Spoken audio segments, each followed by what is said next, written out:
The Rise Today Inspirational Podcast is brought to you by two relentless health warriors, Dr. Erica Harris, an empowered mindset health expert who is the passionate founder of RiseToday.com, and Megan Hubner, an entrepreneurial marketing strategist and founder of Hubner Marketing.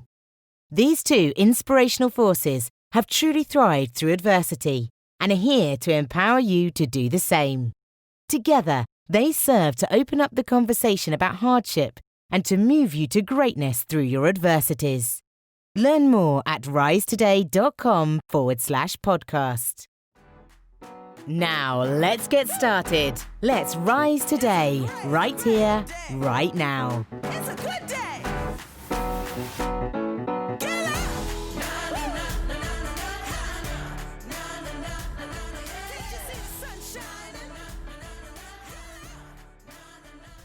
Welcome to the Rise Today Inspirational Podcast. We are excited to announce today our 7th episode. 7 is actually my lucky number. I love that number, and I know that a lot of you out there do too, because my audience always resonates with 7. So I want to introduce you to a great talk that we have today with Paul. Eric is going to give us a little introduction as to his background, his story, and that type of thing. But I know that you guys are going to leave feeling inspired to lead with your heart and not necessarily with your head after this conversation today. So let's get going. Welcome to the show. Hello, everyone. Welcome back, Thrivers. We are so happy to have you back with us today. And I'm so honored to get to introduce our guest, Paul Rogers. He serves as a transformational expert. He is an incredible thought leader. He's a podcast host. He's a knowledge broker and an Amazon best-selling author. He also serves as a highly dynamic speaker and life coach.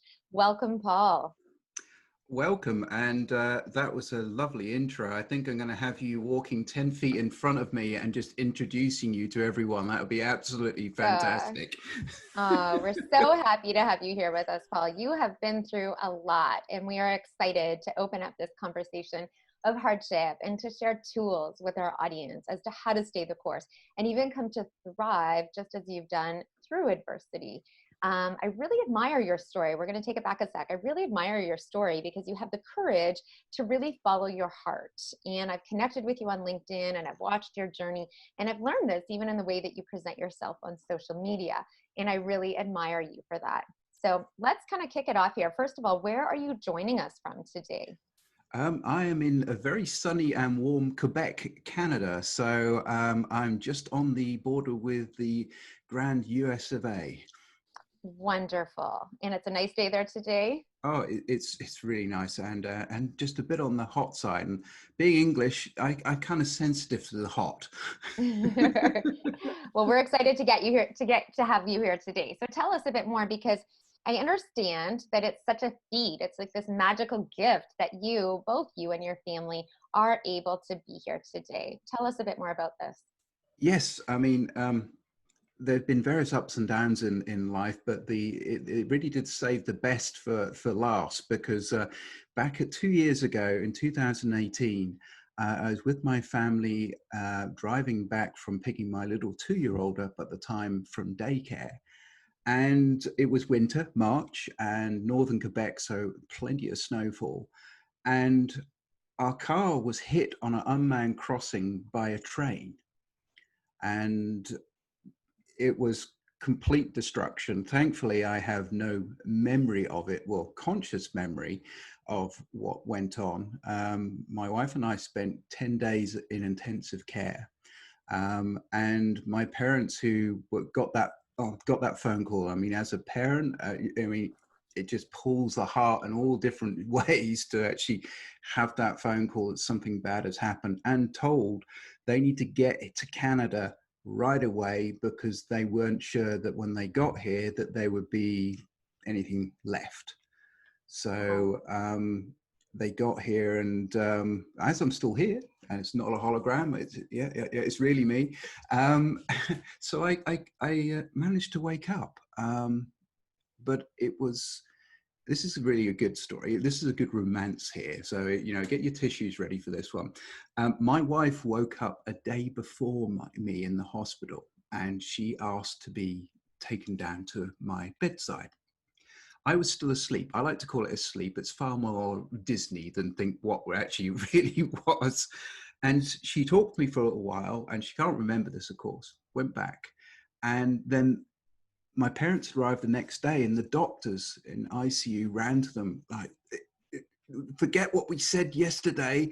He's awake. And we can't describe, we didn't do anything. So we're going to just put this down to a miracle.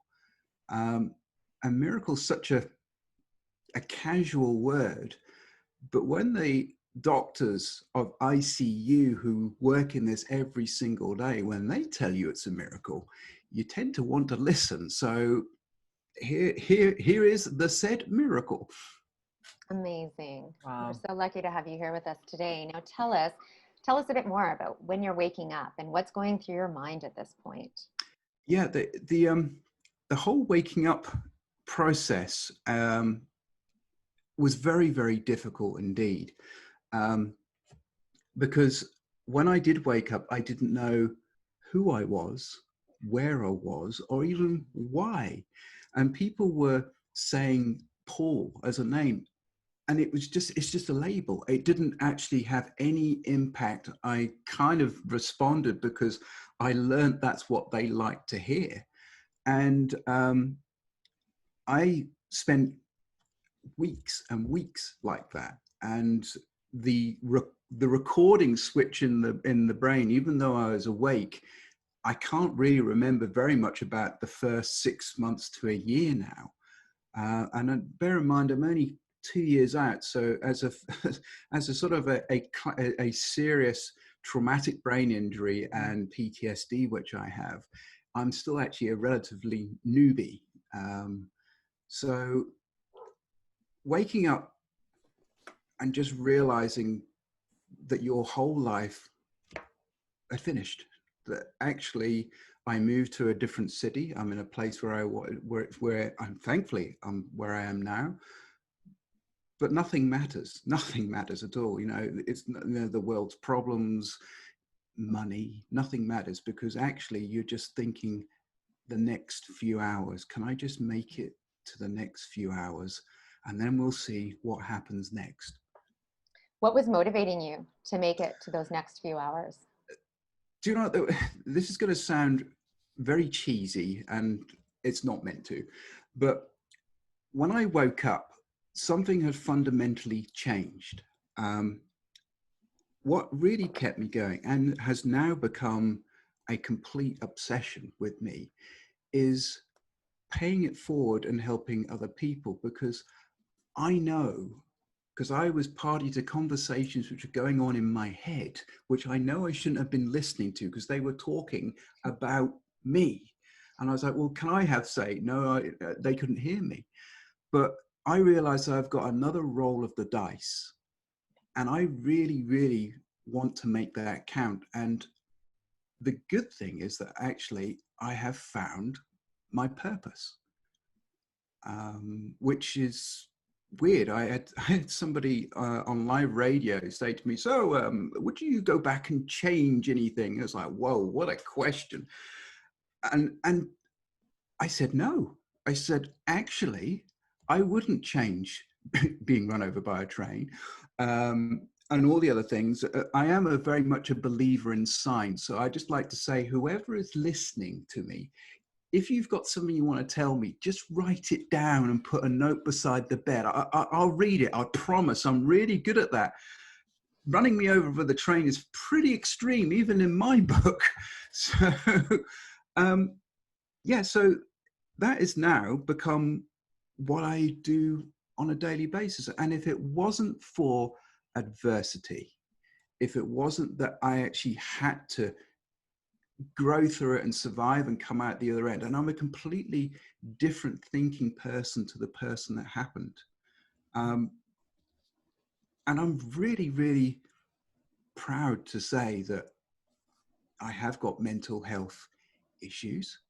I never understood them. I'm not ashamed of them. And more importantly, I want to help other people who are going through trauma. I mean, this whole thing we're dealing with at the moment, it's a mass trauma.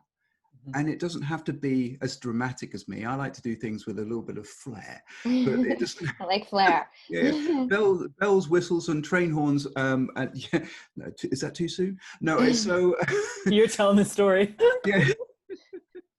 So yes, being able to actually have experience of trauma, and I'm no better than anyone else, but I've been doing it for longer.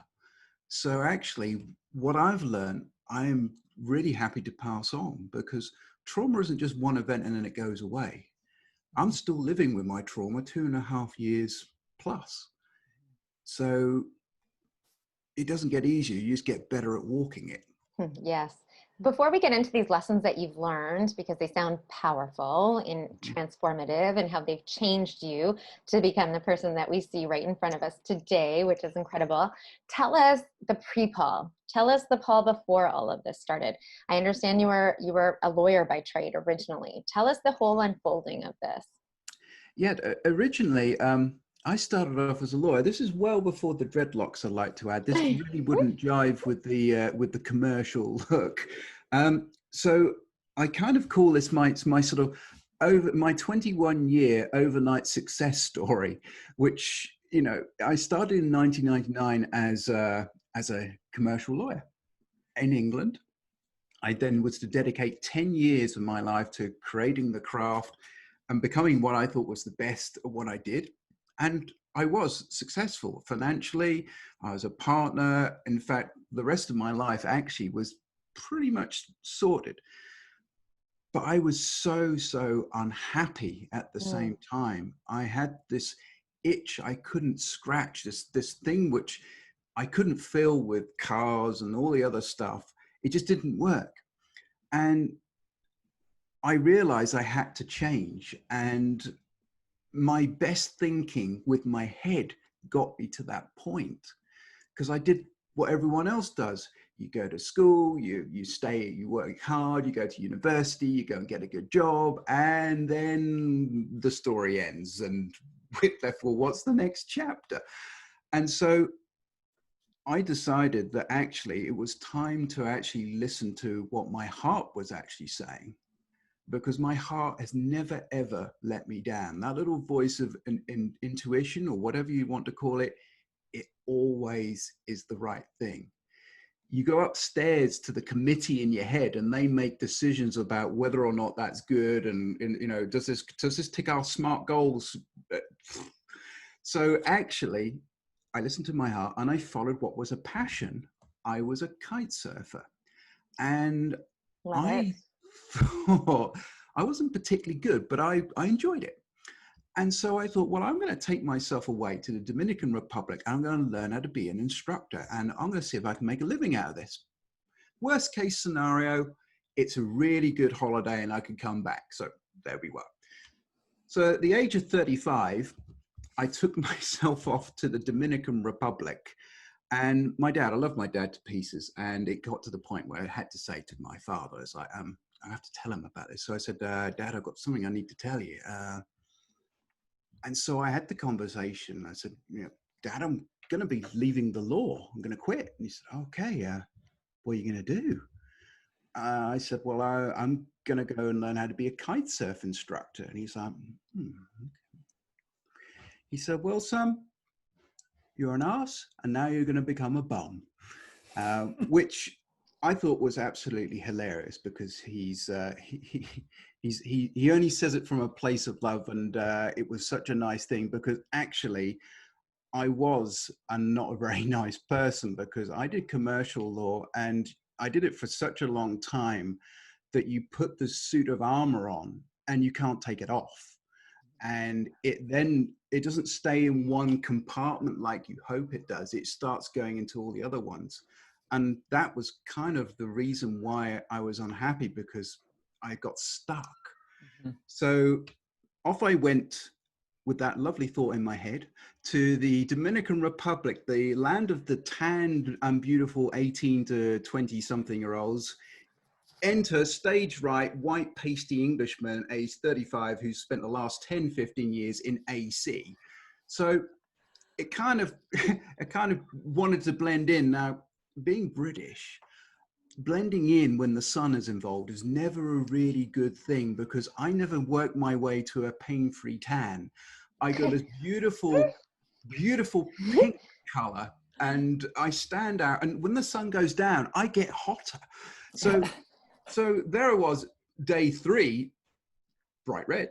And then I learned how to become a kite surf instructor. I came back to England, and I worked for a guy on the coast. So I went from multi-million pound deals to pumping up kites for people on the beach. And you know what? It was bliss. I loved it.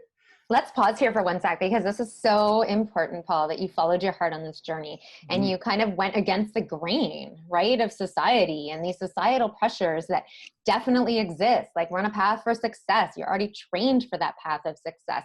You kind of have it right there in your lap, but you recognized, you took the time to go inward, right? And you're like, look, this isn't what I thought it was going to be. You're looking around for all this inner joy that money just is not buying.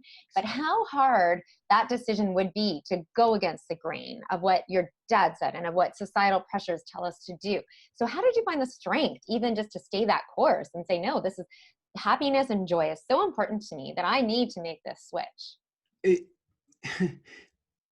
It's not easy, and I'm not going to lie. It's not easy. It's not, oh, yes, well, today I quit and I burnt my brief or whatever it was. It's not quite like that.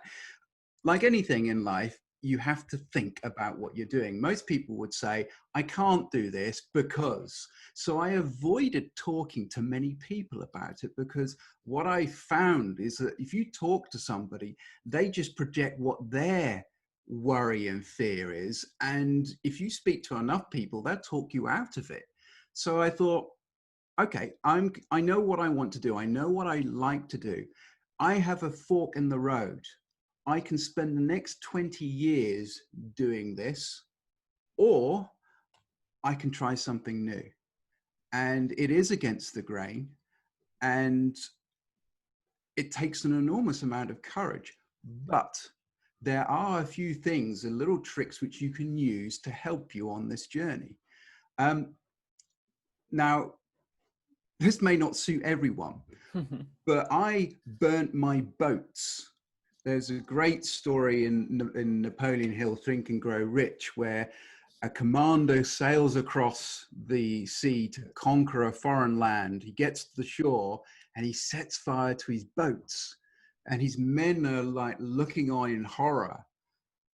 And he said, well, gentlemen, I suspect there weren't many ladies there, but well, gentlemen, there is only one way we are going to actually get off this island, and that is through. So in 2009, which is when I made the switch, there was a commercial recession which was hitting. So my work was drying up day by day. So I had to make a decision. I was being paid big bucks, but I knew that the business I was in would not be able to afford me. So rather than anyone else who didn't want to leave have to go, I said, I'm going to go. I want out anyway. Don't sack anyone. And my clients, because usually on you split on things, you have to calculate the severance and the goodwill. I said, I don't want the money. I said, all I want from you guys is that you look after the people I was looking after and serving exactly in the same manner. There should be no change between me and you. And I kind of had in my mind, this is my break glass in the case of emergency plan, that if everything really didn't work out, I'll be fine. I've got an education. I can get another job if I want to, because choice is the big thing. And you can get deprived of choice very, very easily. Like, well, I haven't got any transferable skills. That's nonsense. I thought that, but I did. I had looking after people for many years, confidence, and the ability to explain things to people. Kite surfing is a pretty scary sport to learn how to do. And so you're dealing with fear, because people are just about to, you're about to strap them to a kite and say, right, off we go. And they're like, well, this looks a bit scary. So the fact of being able to communicate, and that really is, that's a skill that transcends any job, if you're good at doing that, or you can become good. Because now in this crisis, and I've been absolutely binging on education, learning, and the secret is it's really cheap at the moment. So this is the time This is when you true. can actually get the courses and you can level up. Earl Nightingale has this beautiful phrase where everyone is standing in their own acre of diamonds. And that is the key. Learn to be the best at what your industry is, because you are already in your acre of diamonds. You don't need to go elsewhere and look for them. What you may think is just a worthless piece of rock is actually a diamond in disguise. That's powerful. So Paul, you really touched on, getting into the heart of it and stuff. And I am actually a corporate dropout as well. So we've had something in common right there. So I spent 12 years in the medical sales field. Most recently left a very large medical company selling in hospital sales as a regional director. So I completely understand that complete shift in things. Can you help our audience understand how to go from being head-centered to being heart-centered? What kind of things can they discover? You've quoted a few great authors, Napoleon Hill. I'm deeply rooted in that information as well, because I have studied Bob Proctor quite a bit as well too, and they're all interconnected. So can you give our listeners a few tangible tools to help them let go of their ego, which I feel is really important, and to actually say, you know what, this is what I want to do. This is what I'm deeply driven to do, versus being the paradigms that we are taught as children that this is how you should do things. So maybe some tangible tools that they can use to help them get to that heart. For sure. I mean, when I do my life coaching, one of the first things I do is I say, okay, let's reverse engineer it. That sounds really pretty. What I'm actually saying is, let's take you to the day of your funeral. Who is standing there? Who do you want to stand there? And what are they saying about you? I can guarantee you, no one's saying, good old Paul, he put the hours in, he worked all the hours, and we're really thankful. No one cares. What they really want to hear is, he was a giving man. He looked after people. He led with his heart, and that is the important thing. And you hear the phrase, don't wear your heart on the sleeve. Well, it's like, well, okay, that's a lesson everyone has heard and knows. And it's really difficult to buck the trend. Mm-hmm. But everyone has that capability. Mm-hmm. It's just that they haven't tapped into it yet. And everyone has that strength to begin to do anything. They have an infinite potential. Mm-hmm. It's only one thought away. That's all. You think one thing or you think something else. I can't even measure that space. But when you start thinking that, write it down. If you hear a voice of intuition, you've been taught to silence it. The last time you mostly heard that voice of intuition was when you were gazing out the window at school and you got told off and said, Paul, will you please concentrate, please? And you get on a report. Be great if he paid attention.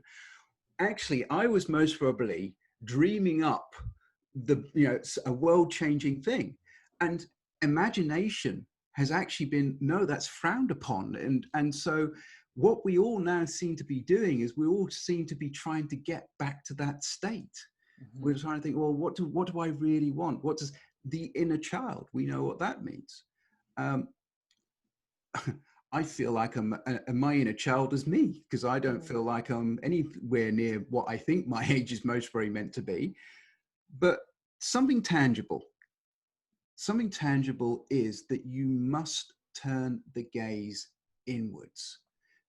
Drop out the external chatter, the validation, you need to get this, you need to get that, you need to talk to people. You don't need to talk to anyone. You have got all the answers inside. Once you've come to a decision, sure, but be very careful who you talk to, because confidence is a fragile flower. And if you stand on it, it won't come back. So you have to protect it. And if you do that, it gets stronger. That intuition muscle, that hot voice, that whatever it is, your heart, it gets stronger and stronger, and you listen to it more and more. The one thing I really have found, which has helped me on my journey, on my post-traumatic growth, is I journal every day. And every day I write down 10 things I'm grateful for. Every day. And then I give myself 5 minutes of silence where I ask for guidance. I sit there, eyes closed, no noise. And I would say 8 or 9 times out of 10, there's some pretty good advice. It's not a long wordy thing. It's like literally a very short this. So it's very easy and direct. If it was your head talking or your ego, it would be a long-winded, well, you can't do this because that's your ego. Your spirit, I won't say as much. It will just give you, it'll be completely brutal. It'll be it's not long. And that's what you got to listen to. I completely agree, Paul. And the stillness and that gift of being still with ourselves and alone, right? To hear our thoughts and to plan out how we're moving forward. That gift of stillness gives us so much within. And it's a gift that so few can really tap into, but it does take a conscious effort of awareness and self-reflection to be able to do so. But the lessons that lie in that gift of stillness and quiet, if you do choose to listen, are so profound and so powerful. I know on my own journey, since I've come to listen to those lessons in that stillness and in the quiet, I know well that I have come to live a million more lives each and every day, so much richer and so much brighter and so much more beautiful. I always thought I was a happy person before, but this sense of richness and depth is what has come from this gift of stillness. And I think your message is absolutely profound. Thank you for that. It's a pleasure. Tell us, Paul, I know you've also heard those words, those dire words, you have cancer. Tell us about your experience with cancer, please. Yes. That's a call you never want to get. It really isn't. I mean, I had a melanoma, which something quite disruptive happened in my life. I lost my business, which was in the Cayman, my kite surfing business. I lost it. I had a disagreement with one of my partners. And a year later, within the year, I had, actually within a few months, I had this lump appear on my back. And I went and had it looked at, and various doctors said, oh, it's fine, that'll be fine. If it gets worse, let us know. And it just stayed there. And then it just really changed into something which was quite horrible. And they sent it off for tests. And I got the phone call. Even now, I mean, to be honest, I can say, everything you imagine how bad it is, and then times that by 10. It's like the whole world zoomed out. And I think I went down on my knees and my wife came home and she was like, what was going on? So I told her, look, we've got to go to Montreal tomorrow because they're going to want to operate. And we were 10 hours drive from Montreal. So that was an overnight drive for us. And it was February. So it was really, really cold. Most of where I lived in North Quebec, it's under -40 for most of January and February. So pretty cold.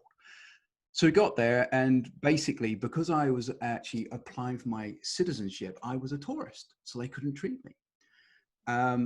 So I got medevaced back to England, where I then got put through their process. And it's kind of weird. I mean, this one is really strange. I didn't feel ill. I was in hospital, and I'd be sat there, and I had a little game with myself. I was trying to try and spot who the patient is, because most people are in couples, and I could never get who it was, because with skin cancer, I didn't feel ill. The treatments made me ill. That's not a problem. But actually with it, I mean, they told me it was a Cat 4, so it was very, very serious. And unfortunately, the little fellow decided it wanted to go walkabout. So it got into my lymph system and went up to my right armpit, which Wow. I was told kind of like is going to the telephone exchange of your body. And I had an ancillary clearance, which is very similar to what ladies have for breast cancer. And they got it. Wow. They got it. But what I found really difficult was that silence after that. It was like, everyone, yeah, panic over, off we go. And I was like, what am I going to do in my life? It's just been destroyed. And all the whilst, all the withdrawal, all the care, all the fussing, all the appointments, that suddenly goes away. And it's like, well, you better now, off you go. And that's like somebody trying to flick a switch. You may be able to do that physically, but mentally and everything else, it was really, really tough. I had no power or sensation in this arm. And after much physiotherapy, it got it back. And a large part of it's still numb. But, that's a really hard time. And what I discovered is that when you have got past or through your cancer, when you have actually done the battle, another battle starts right that day. And it's the battle no one tells you about. It's a psychological one. Yeah, you're so right. And what I found is that there's very, very few resources which you can pull on. I mean, I was desperate and I found some books and stuff, but I thought to myself, I can help people. I can't take their pain away, but I can certainly talk to them. I can make them laugh. I can do the human stuff. And that's really important. It's that whole thing. It's you having to reconnect again and build your bridges back. And, oh, it's fine, you can get on with your life now. It's like, yeah, well, hang on a minute. That kind of got tipped out, and now I've got to get back on with my life again. And those sort of comments go along with, there's plenty of fish in the sea. It's that kind of talk. It's like, I don't want to fish.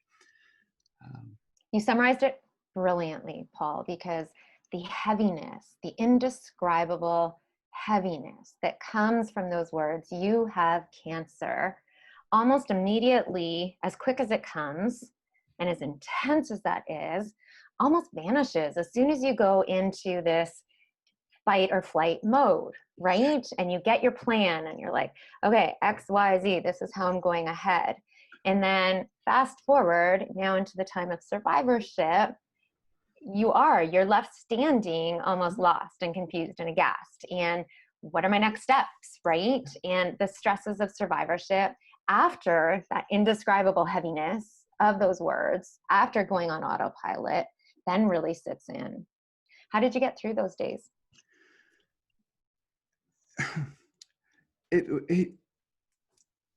I had a goal, and I really do think the only way, and I was just thinking of how this actually fits in with which I didn't quite make the connection. So you're hearing it as I'm thinking it.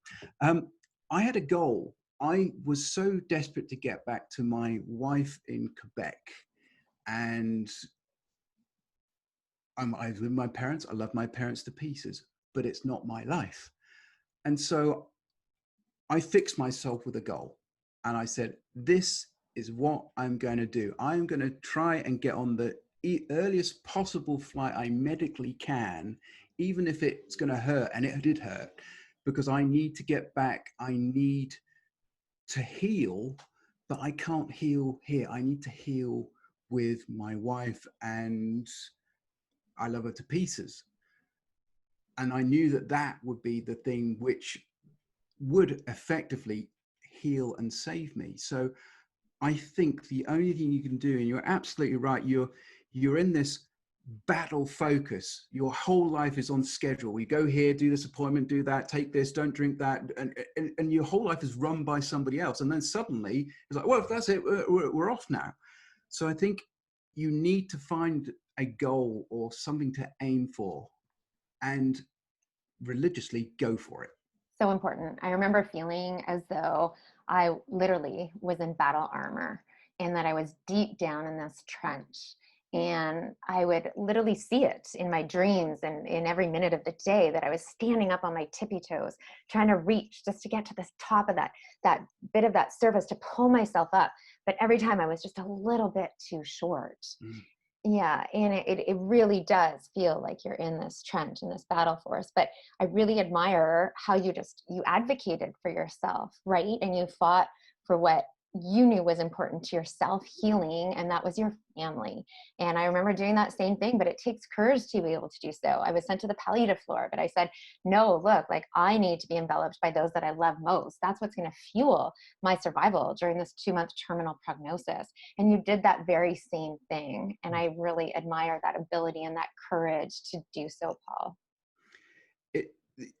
The good lesson from this is that everyone has this ability, because there's all those quotes, you don't know how strong you are until you have no choice. And that's where we see heroes rise, because everyone is actually a hero. They just never get to test it. Most people, thankfully, don't have this, but I don't ask for an easy life. I ask for the strength to deal with a difficult life.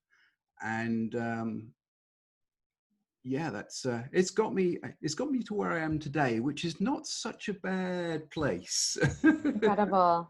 Your life journey is phenomenal. I think you really shared the power with the listeners of how you can frame and build the life that you desire, despite all of the adversity that you've gone through. You know, it wasn't just the one train accident. It was also all these other steps, right? The going to heart-centered life and leaving the corporate world behind to seek passion, to then battle cancer, to then have to deal with an international health issue where you're taking treatments far away from your family, to recognize that the family and the sometimes what we think is mundane is actually the pure bliss, right? To get back to that, then the train accident. So there's been so much that you have been through that has gotten you to where you are today. And I think your message came really, really clear for the listeners, just to, really grab hold, take the power and the opportunity of your own choice, everyone, that you get to make those choices every single day for what you feel is best for you and your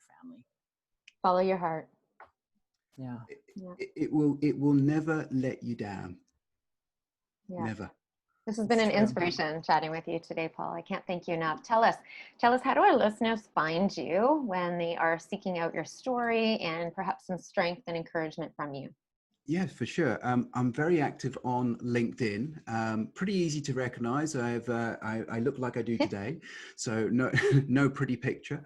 And I have a website which is www.takeactionacademy.ca. Being in Canada, we have the CA. And can you just specify your LinkedIn profile? Yes, it's Paul S. Rogers. Thank you. The S, it's just easier to find. So yes, I mean, and I'm always happy to talk to people, to give encouragement. Paying it forward is every day, not just when you choose. Yeah. Excellent, Paul. We adopt a very similar mantra as how we're leading our lives. I'll look forward to collaborating with you further. Thank you so much for joining us today, Paul. I think that the listeners, would really grasp hold of everything that you've been through, of the choices that you are making. If you are listening today, please, I hope the message has resonated with you. I hope that you can continue to share Paul's message with others that you felt inspired or that you feel could really benefit from the message that he's had with us today. So thank you for joining. When you guys go out and live your life today, make sure that you do that gut check. Give yourself the gift of 5 minutes in the morning. Write your list of 10 things that you are grateful for. Be present and quiet with yourself for 5 minutes. It can be the greatest gift that you give yourself to serve yourself and your family for the entire day. Dig deep into that gratitude, and then take that energy that you receive from the moment of quietness and spread the joy into the day as you go through life, and really choose to make each day that you have the greatest there is. Thank you so much for sharing, Paul. Thank you, Risers, for being here today. And thank you. Go thrive alive and enjoy it every minute of this day. Thank you, Paul. It's gonna be a good day. Thanks so much for joining us today. Take this inspiration forward. Learn more at risetoday.com/podcast. And please do help us in our mission to spread hope, inspiration, and positivity by encouraging those in your circle to join us and to tune in for our next show of inspiration coming soon.